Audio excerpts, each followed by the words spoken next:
আর আল্লাহ পাক অনেক কিছু মাফ করে দেন, কিছু কিছু বিষয় আল্লাহ পাক মোটেই পছন্দ করেন।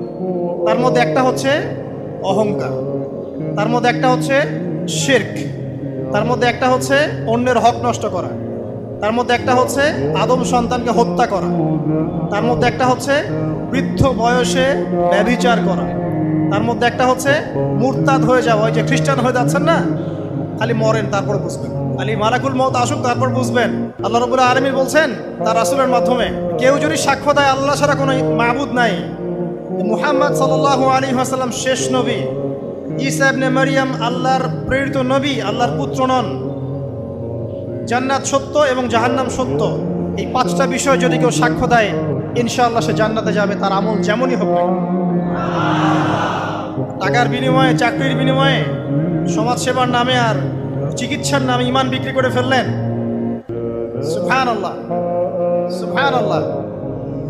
তোমাদের এই পৃথিবীতে বেঁচে থাকার চাইতে মাটির তলে চলে যাওয়া ভালো। আবর্জনার কোনো প্রয়োজন নাই আল্লাহর এই জমিনে। এই মুসলিম উম্মার আবর্জনার কোনো প্রয়োজন নাই। এই মুসলিম উম্মার ইমানদার